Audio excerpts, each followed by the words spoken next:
One, two, three. You look anywhere, mostly in Marty's eyes. All right. But anywhere but toward this side. Okay. Well, you know, I didn't have any idea how deep this racial stuff is. I mean, I thought I dealt with it in seminary when I read the letter, Birmingham City Jail. I thought I had touched all of that and dealt with all that, but it's deep stuff. And it's a power as deep as addiction to crack cocaine. And having worked with folks who are addicted to crack cocaine, I understand immense struggles it takes to break one free from that. And I was reading a book in those days, Dismantling Racism, because I wanted to get all the resources I could. And the author, Brant, I believe was his name, and he used the phrase recovering racist. And so I identified with that a whole lot in my struggle, and knew the discipline and work that it had to take to be able to deal with that. And sometimes it would just jump all over me, you know. Here I'd be back in my white supremacist, male dominant self and have to work on that issue. And so that term made that helpful for me to understand the struggle that was needed to deal with these issues and to build a community of human dignity and respect for all people.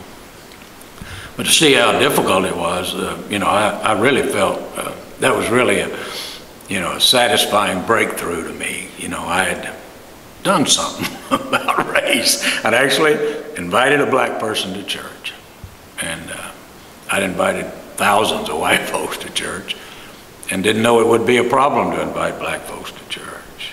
I mean, I wasn't conscious of how big a problem that would be. But the next day I was so excited about that. During those days, I think there was a strike on the grocery store workers at Bruno's over on Green Springs Highway.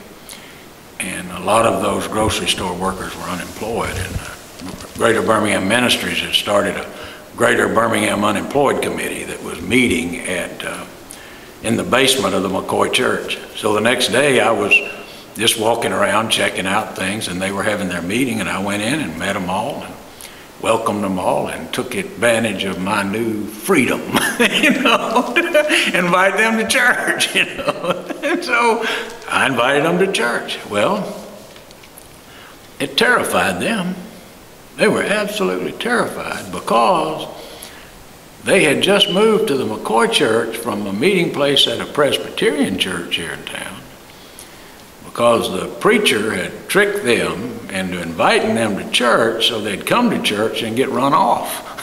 So they thought I was playing that same game and was trying to get them run off. But Louise Branscombe, who is an awesome woman and committed to social justice, racial justice, and inclusiveness, particularly around women's issues and poverty and race in Birmingham, was a member of the McCoy Church, and she intervened for me. And she let them know that they would be welcome and that I wasn't playing games with them, but was authentic to do that. And so I started on this journey of working on race and understanding its dimensions and history. And of course, you know, the superintendent didn't tell me about the history of the McCoy Church when he asked me to come there. They had hired police officers to block the community out of the church to keep them from worshiping there. All kind of ugly stuff had gone on before I had gotten there, and had a long history of that. And by and large, most of the people who were committed to white supremacy or segregation of the races had already left the church. And so there was just a core of people there who were the fruit of Southern Protestant liberalism, much of which they had learned at Birmingham Southern College, or they had taught at Birmingham Southern College, or they had had a history in Southern Christian progressivism in their families. And they were committed to staying in the city, but they didn't have the skills it took to build a racially inclusive congregation. But they were kind enough to pay for a Doctor of Ministry degree for me that I did at Drew University. And that was an exciting experience. And my professors there, sensing I was a white Southern male, really focused me on working on the racial issues more and more, which we did. So my doctoral paper at Drew was discovering the potential of an declining urban congregation and building a racially inclusive congregation. And so we went to work on that, but were not successful and didn't get the support we needed to make it happen. We wanted to build a center there, what we call the McCoy Center for Urban Redemption, and which was going to bring in national resources to teach people, white folks particularly, and black folks, how to work together in a congregation to care for its neighborhood and its city. And I'd studied congregations all over the United States when I did my doctoral ministry work, Kansas City and Chicago and Nashville and Memphis and New Orleans and many, many other places.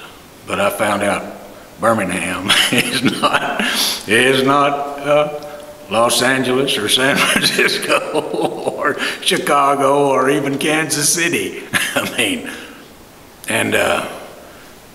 Birmingham, was built on Jim Crow. It didn't have a pre-Civil War history. And it was established after the Civil War, and it was built on all of the principles of the 1901 Constitution. And so what you could do in Kansas City, or what you can do in Nashville or Atlanta or New Orleans, which had a history, pre-Civil War history that wasn't as hard and intense about the racial issue as Birmingham, you couldn't do in Birmingham.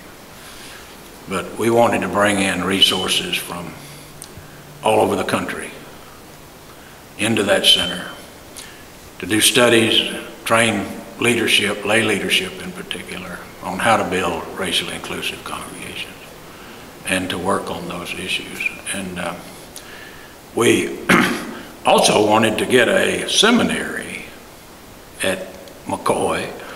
We worked with Birmingham Southern College, and we wanted to get an arrangement with the Candler School of Theology in Atlanta so that they could use the biblical and theological professors at Birmingham Southern College for entry-level stuff. And then professors come over here to teach classes for students from Candler so they could get their first 2 years of seminary here. Because one of the real problems with the issues of social justice and racism in Birmingham is because there's not a quality seminary of quality education around the history of Christian faith, around social justice and biblical interpretation that would challenge this white male supremacy.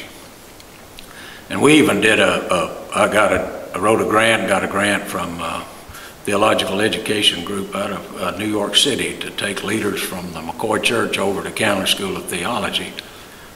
And Dr. Luther Smith was our consultant, and he was an expert on Howard Thurman. And Howard Thurman was one of also a significant influence in me. Jesus and the Disinherited, his book, was also a significant work that I had encountered in seminary and in my work on racism and being a recovering racist. So and when we got over there working with him, he would not support our name, Center for Urban Redemption, and was very cold and off about it. I never understood why he wouldn't be supportive about that. So several years later, I found the name White Southern Redeemer. It was a whole group of people. So here we were, this white group, coming, talking to him, who was a black man and a great, well-educated. He knew the history. I didn't even know my own history. But it was the White Southern Redeemers that wrote the 1901 Constitution in Alabama. And they had 3 principles. white, male, heterosexual supremacy, you know. And then you use the media in every way you possibly can to discount and discredit people of color.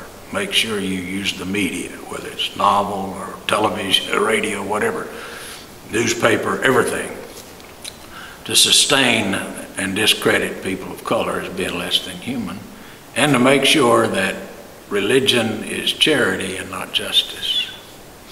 So I have since learned, and I wish he would have been open enough with us to confront us with all of that, if that was the issue that he was concerned about. But it most likely it was, because we were a white group of people out of Birmingham trying to start a center for urban redemption, and we had all of the markings of his assumptions about that. But that was not successful, but we also got a lot of other lack of support, withdrawal of funds.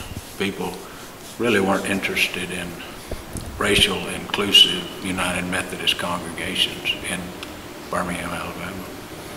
It was more about... That's a good place to take a breath. Okay, thanks.